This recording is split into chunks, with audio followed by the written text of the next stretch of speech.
পৃথিবীতে একজন সন্তানকে তার বাবা-মায়ের চেয়ে কিন্তু আর কেউ বেশি ভালোবাসবে না। আর বাবা-মায়ের ভালোবাসা কিন্তু নিঃস্বার্থ ভালোবাসা। কিন্তু এই ভালোবাসাগুলো কিন্তু আস্তে, আস্তে পরিবর্তন হয়ে যায়। বিশেষ করে যখন ছেলেরা বিয়ে করে তখন কিন্তু ছেলের মাদের হচ্ছে এই পরিবর্তনটা বেশি দেখা যায়।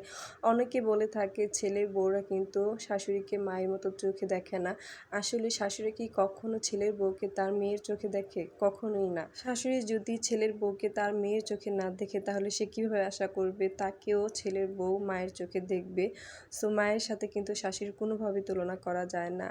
কোনো মাই তার সন্তানকে কিন্তু এতটা কষ্ট দেয় না যতটা কষ্ট একজন শাশুড়ি দেয়। এই শাশুড়িদের কারণে কিন্তু অনেক সময় ছেলের সংসারও নষ্ট হয়ে যায়। কারণ এই সমাজে কিছু, কিছু শাশুড়ি আছে ছেলেকে বিয়ে করানোর পর ছেলের বউকে একেবারেই সহ্য করতে পারে না। তারা মনে করে এটা পরের মেয়ে।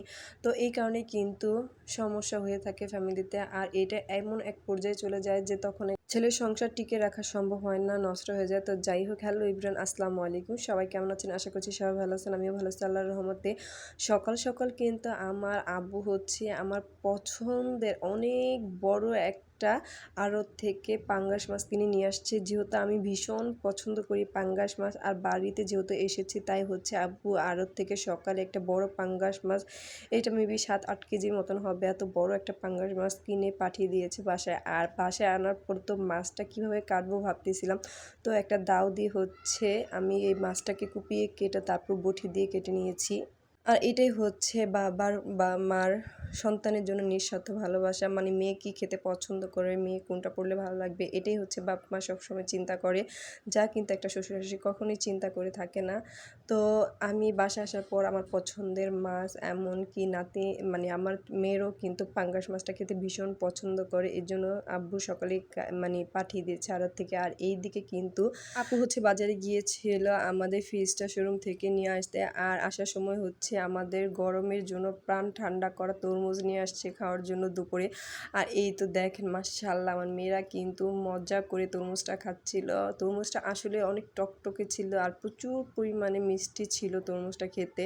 তো এখানে দুপুরে তরমুজ খাওয়ার পরেই কিন্তু দেখি আপু হচ্ছে অনেকগুলো এখানে হাঁসের বাচ্চাও কিনে আনছে। আর হাঁসের বাচ্চাগুলো আমরা যতটুকু না পালি ততটুকু কিন্তু আমার বাবা এগুলিকে বেশি যত্ন করে, হাঁস মুরগিগুলোকে অনেক পরিমাণে। এইদিকে তো আমার ছোটো মেয়েও মনোযোগ সহকারে তরমুজ খাচ্ছে, কি পরিমাণ যে মাশাআল্লাহ। আমার 2 মেয়েকে দেখে কিন্তু সবাই মাশাআল্লাহ বলতে ভুলবেন না। ওরা খুবই গরমের মধ্যে মজা করে তরমুজ খাচ্ছিল। আর এইদিকে হচ্ছে দুপুরে রান্না বাড়ার জন্য আমি একটু আমাদের পালানে চলে গিয়েছিলাম। পালানে যেয়ে দেখি আমাদের মাশাআল্লাহ কচু গাছগুলি বেশ বড় হয়ে গেছে। যত্ন করলে কিন্তু যে কোনো সম্পর্কই খুব সুন্দর বা যে কোনো জিনিসই কিন্তু খুব সুন্দর হয়ে ওঠে। এই তো দেখেন আমাদের এই কচুগুলো কিন্তু বোনার পর এই কচুগুলোর নিচে হচ্ছে একটু ছাই দেওয়া হয়েছিল, আর এই কারণে কিন্তু বেশ লতি ধরেছে। আজকেও কিছু পরিমাণ একটু ছাই দিয়ে যাব, কারণ শুনেছি কচুর গুঁড়াতে হচ্ছে ছাই দিলে নাকি প্রচুর পরিমাণে লতি ধরে আর কচু অনেক বড় হয়ে থাকে। তো এই কথাটাই কিন্তু ভাবতেছিলাম যে যে কোনো জিনিসই হোক না কেন, সেটা হোক পশু পাখি বা গাছপালা বা মানুষের সম্পর্ক, যেটাই হোক না কেন সব জিনিসের মধ্যেই কিন্তু যত্ন এমনকি ভালোবাসা প্রয়োজন।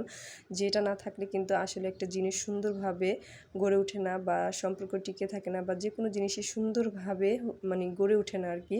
তো এই তো দেখেন আমি এখানে অনেকগুলো লতি ছিঁড়ে তারপর হচ্ছে কিছুটা পরিমাণে একটু ছাই দিয়ে গেলাম কচুর গুঁড়ার মধ্যে, যাতে কচুগুলো একটু বড় হয় আর প্রচুর পরিমাণে আরও লতি পাওয়া যায়।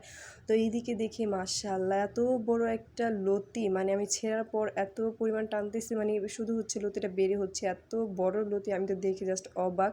মাশাআল্লাহ আমাদের নিজের হাতের লাগানো কচু গাছের যে এত লতি হয়েছে, এগুলি কিন্তু একেবারে দেশি লতি, এখানে কোনো সার বা কোনো ফরমালিন নেই, এটা একেবারে হচ্ছে ফরমালিন মুক্ত।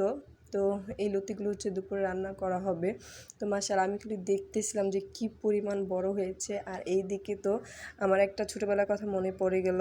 ছোটোবেলায় হচ্ছে আমাদের গ্রামে কিন্তু আশ্বিনের রাঁধে কাতিতে খায়, এই সময়টা হচ্ছে আমরা এইভাবে ছোটোবেলাতে লতি খুঁজে খুঁজে বের করতাম যে কোন লতিটা হচ্ছে বড়, সেটা দিয়ে হচ্ছে ওই দিন আমরা চুলের মধ্যে চুল আঁচড়াতাম, যাতে সবাই বলতো যে যে বড় লতি দিয়ে চুল আঁচড়ালে নাকি অনেক বড় হয়ে থাকে, লতির মতো চুলগুলিও অনেক বড় লম্বা হয়ে থাকে। তো আমি হচ্ছে এখানে বাসায় এসে লতিগুলি এত বড় দেখে আমি একটু চুলগুলি ছোটোবেলার মতো একটু আঁচড়েছিলাম। আর এইদিকে হচ্ছে আমার পাশাপাশি আমার ভাগ্নিকেও লতি লতি দিয়ে কিন্তু চুলগুলোকে একটু সুন্দর করে আঁচড়ে নিতে বললাম চুলগুলো তোমার বড় হবে আরও দেখো। তো আমাদের মতন এইরকম কে আপনারা লতি দিয়ে চুল ছোটোবেলায় আঁচড়েছেন অবশ্যই কমেন্টসে জানাবেন। আজকের ভিডিওটা এই পর্যন্ত, সবাই ভালো থাকবেন। আল্লাহ হাফেজ।